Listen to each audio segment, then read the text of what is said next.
The newsday continues here on One News Now. I'm Pauline Rezosa. The House Quad Committee criticized the Philippine National Police for still failing to find former presidential spokesperson Harry Roque.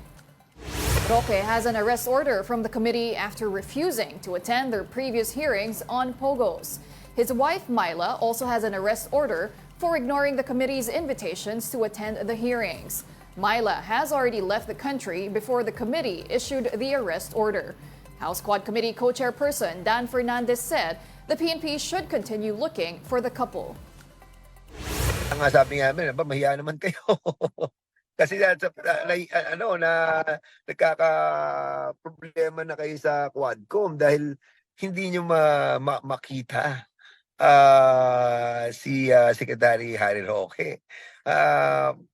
Medyo nakakalungkot on the part of the PNP. Well, in response, the PNP said they are committed to fulfill the House Quad Committee's order to them. What we can give right now is our commitment na hindi po natin natatantanan yung paghahanap.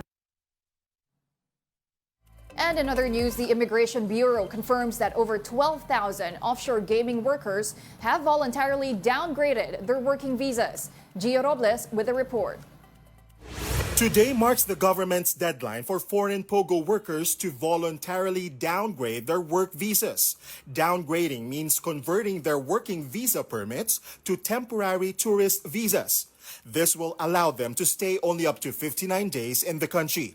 If they do not comply, they may be deported and placed on a blacklist. Yung legal po na aalis ng bansa will not be blacklisted, will still have the opportunity to come back to the Philippines for legal reasons. If they have legal, legitimate reasons to go back to the country, then they may do so because they have legally followed our laws and our policies. But yung mga magpapaiwan po na matinggal na nasabi ko kanina, matigas ang ulo at hindi sumunod sa mga polisiya ng ating gobyerno, ay sila po ay madideport and mabablacklist. The Immigration Bureau clarified that the 59 days are not meant for them to tour the country or seek other employment here. Instead, it will be given to them to prepare for their departure. According to Task Force POGO, they have fast-tracked the process to avoid complicating the departure of POGO companies and their employees from the country. They can also hold an implementation day to gather all the requirements and exit clearance. We make sure that expedited yung proseso natin ng downgrading, and at the same time po, we are encouraging din yung mga kumpanya to avail po ng services ng Bureau and the interagency na magkaroon ng implementation days. To make things simpler for them, para po, kumbaga, we're trying to break down barriers for them to leave. Kasi pag masyado nating pinahirapan yung proseso at marami po silang dadaanan pa at maraming opisina na kailangan bisitahin, then it provides a barrier or some challenges. Baka hindi na sila sumunod dun sa proseso natin. And just to remind those that fall under this category, the October 15 deadline was set in place para po mag-downgrade into tourist visa. Pag tourist visa na po yung hawak nyo, 59 days na lang ang meron ang isang tao para umalis sa bansa. BI says as of last count, over 12,000 foreign nationals, most of whom are Chinese, have already downgraded their visas. But at the same time, the Presidential Anti-Organized Crime Commission, or PAOC, is worried about the splintering of the large POGO hubs into smaller ones. Already, the agency has been targeting more than 100 small illegal gambling operators in the country. Ang hamon talaga is napakarami hong mga nag-underground. We're having difficulty catching up. Assuming lang po na may matira after December 31.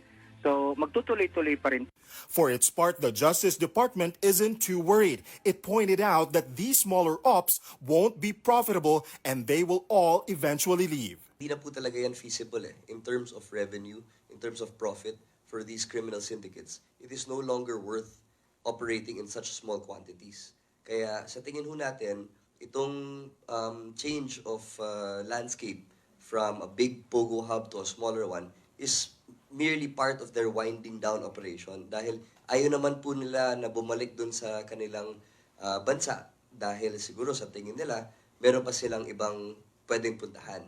But this, I believe, is a kumbaga last-ditch effort na gumawa ng konting pera para lang pampalipas, para pag lumipat na sila, at least meron pa rin silang bit-bit na kahit konti. But this does not mean that the IACAT will let up in its efforts. For News 5, Gio Robles, we are One News. Meanwhile, lawmakers grill the tourism department over erroneous promos. Senator Loren Legarda mentioned one particular poster that says the Banawe Rice Terraces is in Benguet. The famous tourist spot is located in Ifugao. Tourism Secretary Cristina Frasco, for her part, admits that this was an unfortunate oversight. She said the creative agency that they outsourced was responsible for the mistake. We know very well that the Banawe Rice Terraces does not belong to Banawe because Baguio City is Banawe and Banawe is in Ifugao.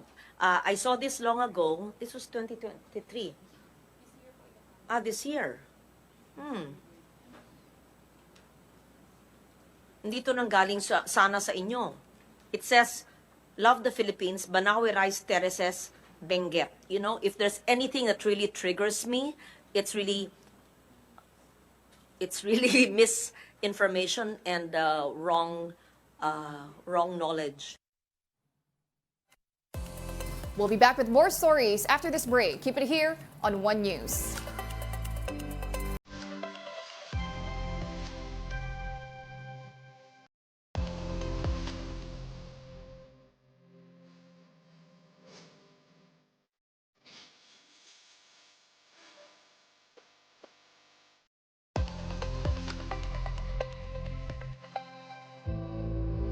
And now for the weather, the easterlies continue to trigger rains in some parts of the country. Isolated rains are expected over Metro Manila, the rest of Luzon, and eastern Visayas. Flash floods are possible during severe thunderstorms. The rest of the country may also experience rains due to localized thunderstorms. President Bongbong Marcos pushes for more investment in disaster risk reduction management. This is what he said in his speech in the Asia-Pacific Ministerial Conference on Disaster Risk Reduction in Manila yesterday.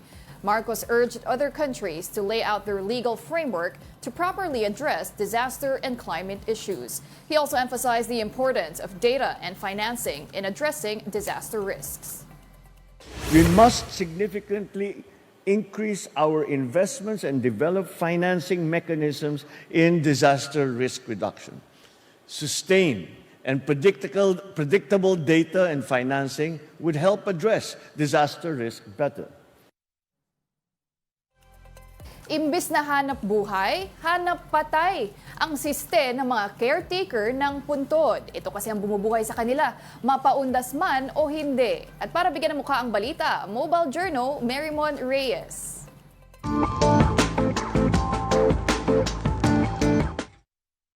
Tuwing All Souls Day, marami ang pumupunta sa mga sementeryo para mabisita ang kanilang yumaong mahal sa buhay.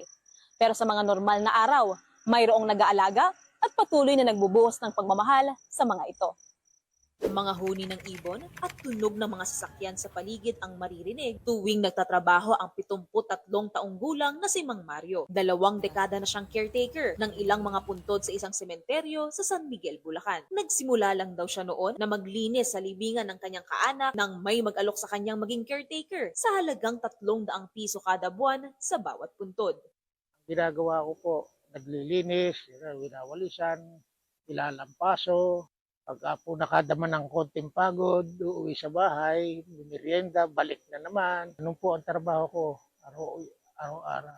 Ang maliit nilang tirahan ng kanyang pamilya, nasa loob din naman ng sementeryo. Kaya sigurado raw na hindi mapapabayaan ang mga inaalaga ang puntod. Hindi po ako natakot dito kasi nung pong araw ay natutulog na rin po ako sa ibabaw ng nicho rito. Ang natatakot po ako dito ay buhay na tao. Sa gabing ito, sinamahan natin si Mang Mario sa pag-iinspeksyon sa halos 20 libingan na kanyang binabantayan. Humingi rin tayo ng permiso para kunan tsaka libutin yung mga pansyon na nandito. Ang naiipon dito lagi kada taon is alikabok kasi syempre nasa publikong lugar ito. Diba? Yung mga buhangin, kumakalat, kaya mabuti na laging lilinisin, i-maintain. Para maramdaman din talaga na yung pagmamahal sa kanila. hindi matatapos sa panahon na buhay lang sila. Sa isang pansyon naman, nananatili ang pamangkin ni Mang Mario na si Basie. Tuwing papalapit na ang araw ng mga patay, nagtitinda siya ng kandila dahil may mangilan-ngilan na ring dumadalaw sa sementeryo. Pero hindi lang daw mga tao ang kanilang nakikita. May mga ligaw din daw na kaluluwa, kaya ipinagdarasal na lang nila ang mga ito. Sana wag niya akong guguluhin, wag nila akong tatakutin. Binubulang-bulang po sa sarili ko. Yung kaluluwa nila, yung hindi sila, yung naaalala sila ng pamilya nila, yung mahal namin sila, yung maging panatag sila sa kabilang destinasyon, para hindi na sila yung nalulungkot. Ay kami rin, kahit naman kami, gusto din namin sumunod sa kanila. Kaya lang hindi pa pwede. Bukod sa pagbisita at pag-alaga sa mga puntod ng yumao, huwag daw kalimutan ng ipagdasal ang kanilang mapayapang paghimlay.